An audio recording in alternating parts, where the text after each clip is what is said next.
What are some mistakes that common mistakes that you see producers and other creators making, as they're kind of getting seasoned?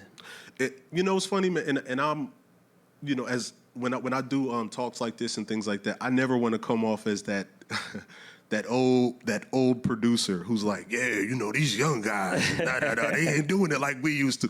They messing up the game. And so I see so many things on like Instagram and more so Instagram, where like, older producers are shooting down what has become the new model, right?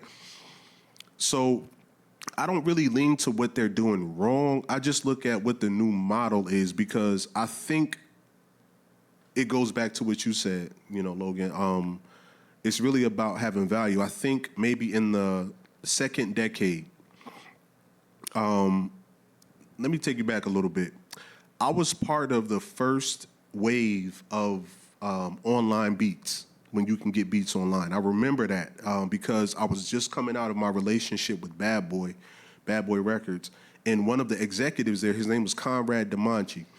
He started a company called PMP Worldwide, and it was like the first platform where he would find producers and put their beats online and sell them and get them opportunities. And he wanted me to be part of that, but I'm like, put my beats online. Oh my God, no, what? Oh my God.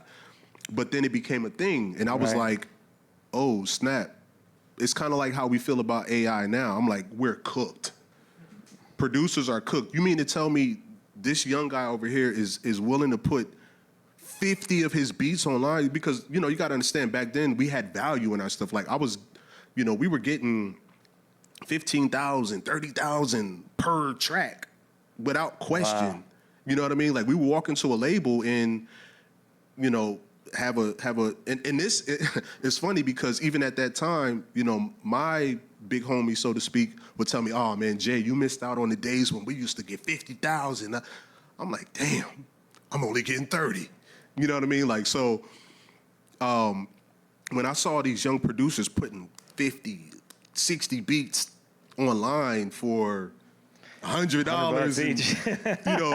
And then the price is dropping down. I'm like, we are cooked. Yeah. You know what I mean? So I think that was, especially in the second decade, that was rampant, online beats and things like that. And it worked out well for some producers. A lot of guys got on like that. So I can't say it was wrong, but I do understand that they themselves understand that they've oversaturated the market. So I think they're correcting that now. And I think young producers now are really taking efforts to make themselves a brand, which is the smart thing, because we can't go back. We cook the market, like when it comes to beats, and now we got AI, so we don't really need your beats. You know what I mean? Like what do you offer now as a producer? Well, things like this, stories about, how to not repeat the past, and those cool stories about hanging out with Missy Elliott and blah, blah, blah, blah, blah. So really building your brand, making yourself something interesting, and having something of value to tell about your journey is really something that young producers who now are becoming seasoned producers have to offer the market versus just having beats. Because like I said, we cook. We got AI, which, and I'm not against AI. I love AI. But beats, come on. Yeah. I could do 50 beats today after this meeting. You know what I mean? So, yeah. So we just have to, I think younger producers are now having to find new ways to brand themselves and bring value to the market. And I think they're doing that. So I think they realize what they've done wrong, which is undervalue themselves and oversaturate the market. And you're a businessman, so that never goes well in any industry. No. If you undervalue and oversaturate, the product is trash. You know what I mean? So, I think they've realized that, but we're course correcting now. So, yeah. I think that's really a wise statement. And, I do believe that it's weird because it simultaneously makes it easier to do everything by yourself. But I think that, the synergy that comes from collaboration is probably going to be magnified Absolutely. even more Yeah. because of this. Because of this, yeah. Where there's going to be basically this sort of baseline of stuff that's just okay, and it's just like pretty good. Pretty you good. know? It's all right.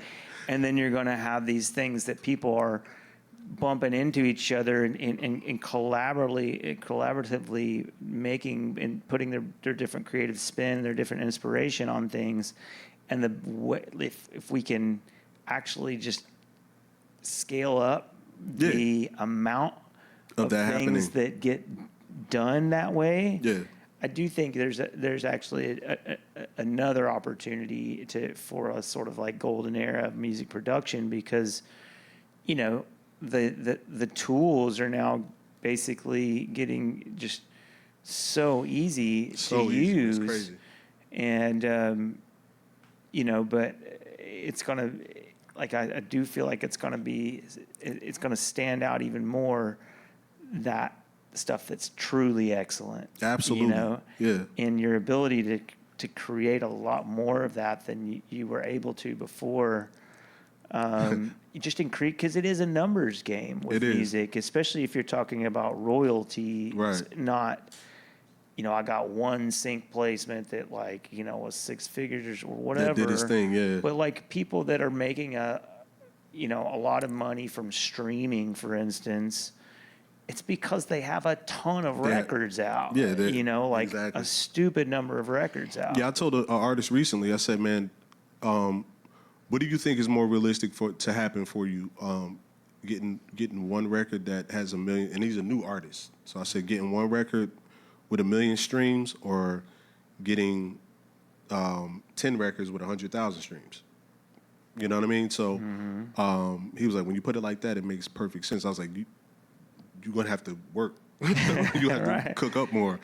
And the AI makes that possible, and it does. And so I think that if people stay focused on like, okay, now I can use my taste